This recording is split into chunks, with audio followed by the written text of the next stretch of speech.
right there. All right, there we go. So three, two, and one. Well, Mayor Zach, or Mayor Matt Zacher, that is. There we go. There we Matt. Either works. Did Zach Ruing just walk in? I'm sorry. Did Zach Either Ruing just works. walk in? No, no. Okay, Everyone never called me Jack in the military, so it's mind. I can just do it. Yeah, yeah. So anyway, now that we've clarified who the mayor of Wisconsin Rapids is, welcome back to Mayor's Monday, WSAU, WSAU.com. Uh, First off, what were you hiding from us for the good last, 12, 13, 14 months that just got announced here in the last couple of weeks? All of a sudden, Wisconsin Rapids is going to be the center of the AI universe. Yeah. Give us any Well, indication? yeah. So really that did get started right on the beginning of my mayorship was when the introductions were made. So it was just kind of being talked about, and we as the city were able to connect DPO to Quebco, which is the owners of the electric company that provides the electricity for the mill. It's Consolidated Water and Power Company. 30% of their power comes from the dam construction or the dam output, and then 70% is brought in at their peak capacity. They struggled all these years, and the reason I'm talking about them, it will be apparent in a minute, but they've struggled for the last couple of years because they had contracts for a certain amount of power that they had to buy, but then they couldn't sell it because the mills had shut down, the machines had shut down. So they had struggled for years now, and so this is the first big customer. Billerud is still there, using the power for the converting mill, and Sunoco just purchased the base mill and are bringing in new machines as we speak. So they're starting to use up more of that power that's been left over. So in steps DPO, who is a database company, and and again, I really found out I feel like my job is to make the introductions, make sure everybody is knows that Wisconsin Rapids is open to them coming here. We're excited to know any prospects that are out there that will help our community out, and then get out of the way. I feel like government's job is to kind of get out of the way and make sure that the private entities can do their negotiating until they come to an agreement, which is what happened recently. And when that came out is about when I knew about it too, and Kyle Kearns from the Economic Development Department. And so we're obviously very excited about it, a $200 million investment in a database center. And that is strictly between DPO and Consolidated Water and Power Company, who is actually still owned by Billerud, their parent company, Billerud. They had a 15-acre parcel, kind of a long story short, but ND Papers bought from CRG, who owns the other parts of the mill now, bought the wastewater treatment center, which is up a little bit to the northwest of the mill property on the west side of 34. And there's a 15-acre parcel there that is owned by Quebco. And so that the five acres of that parcel is what the DPO is going to be building this initial database center on. Sure. And we're excited about that. The investment, the people that will be coming in to build it and set it up is going to be very exciting. There's a few things that you're kind of concerned about. Once it's up and running, it doesn't sound like there's going to be more than about 20 employees that oversee the whole facility or multiple facilities. And they do use up a lot of power. So Quebco has a lot of extra power. They're not going to use it up, but they do take up quite a bit of it. But again, that's a good thing for Quebco because it makes them solvent, and they have a good number of employees that live in the area here. So we're happy for them to make sure they stay, strong in the community as economic growth. But also the water, they're going to be using up a lot of water, which is a plus because there is a water purification center that, is able to purify water from the river and use for all of those facilities. So it's really becoming this industrial park that's housing all these different companies. It'll be up to 4 different companies that are sharing services, working together to make that grow. And so very excited and appreciate DPO for their willingness to invest and put that light on Wisconsin Rapids that says we're here and we have a lot of power and we have a lot of land in the area of that power to build on. So Absolutely. very When excited. this came out, it was actually it seemed like it was just a few days after we had last talked. And that was what I said right away. As Mayor Zacher has been touting how much power the city of Wisconsin Rapids can produce, how much power they have in their city, and good power. And it seems like this is just a natural fit. Now, again, just to clarify, this is going on the other side of the highway from the mill site, No, correct? And but you're still going to be tapped into all of that. So that's a huge a huge win for the city because now, as you mentioned, all those utilities aren't going to have all this power and nowhere to go with it, or all this water and nowhere to go with it. So there is a trickle down effect from that you're not only going to have those jobs in the tech sector, but then those jobs on the utility side too.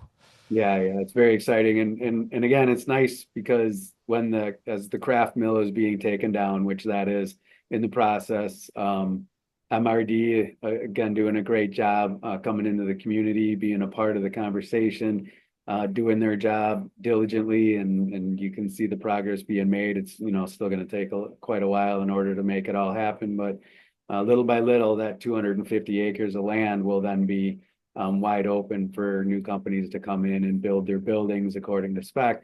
Uh, we certainly, and this is a wish list. Like in the end, the government doesn't have a say in who gets to do what on private land.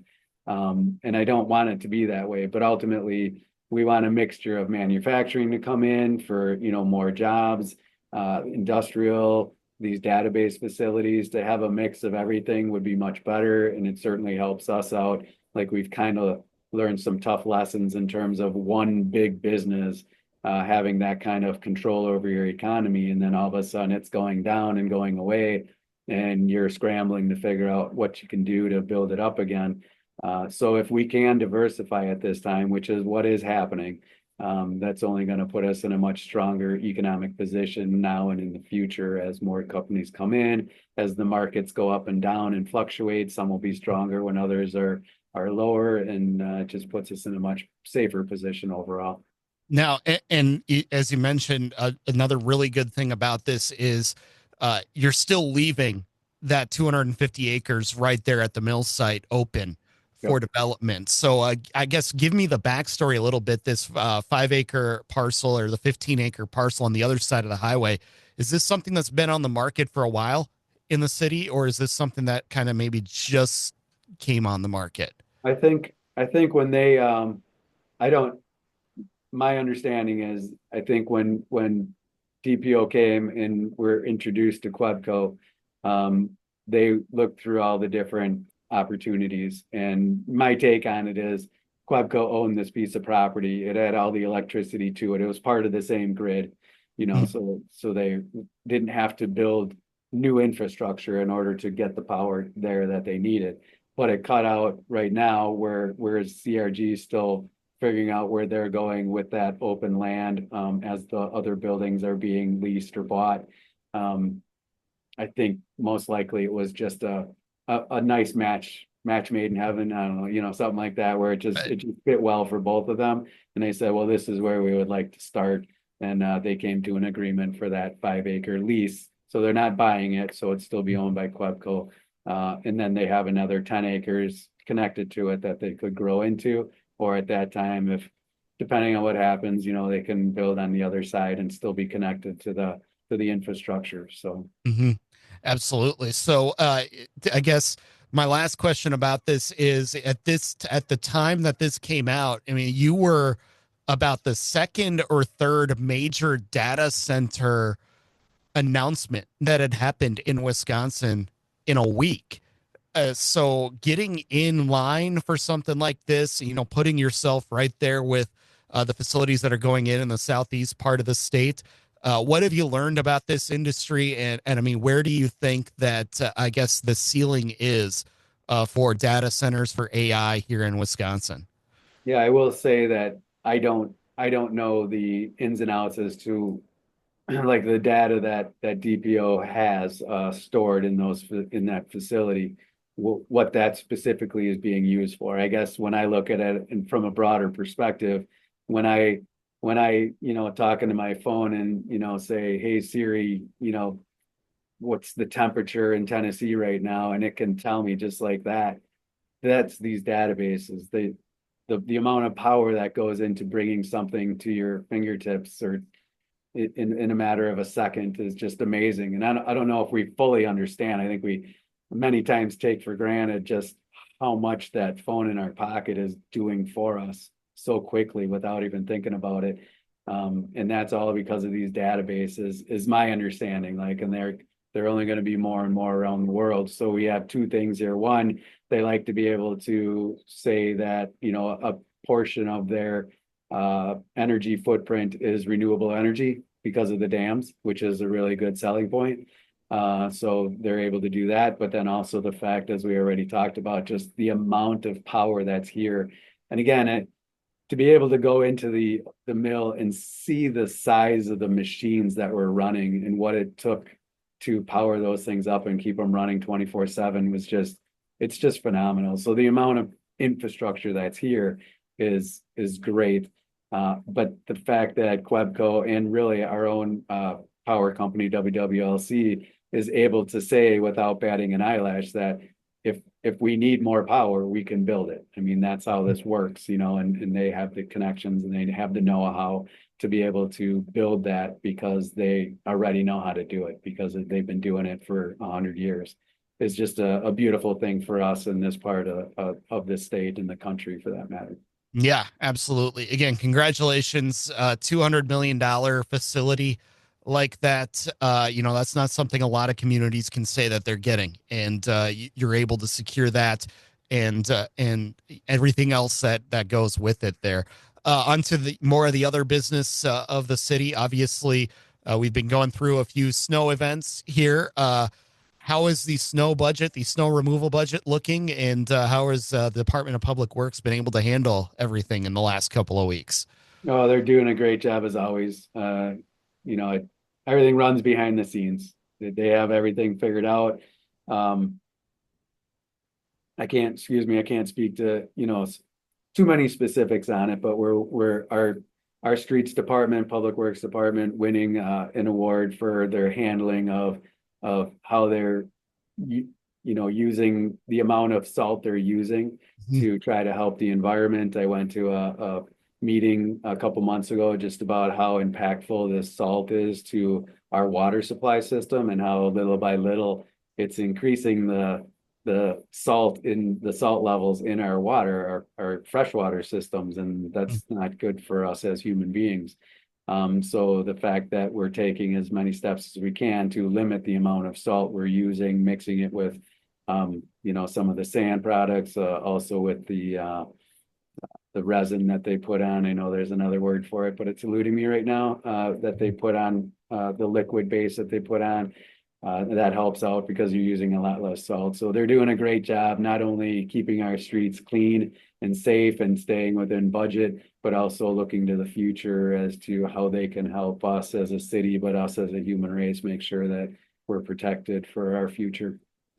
Absolutely. Anything else you want the residents to know then here before we let you go this week? Um, no, sorry. I think everything's going pretty well. We do have an exciting common council meeting coming up tonight, so I look forward to that. But as we talked before we go on, by the time this comes out, most of that's going to Right. kind of be played out. So, but yeah, things are always happening. I've always said the most surprising part of this job has just been the amount of people and the amount of moving parts, and every day is just a continuation of conversations to make sure everything's getting done, taking on new things and making sure we're doing the right things for the community and getting that out to them. Absolutely. Well, Mayor Zachary, we appreciate the time. We'll look forward to chatting again next month. Thanks, Michael.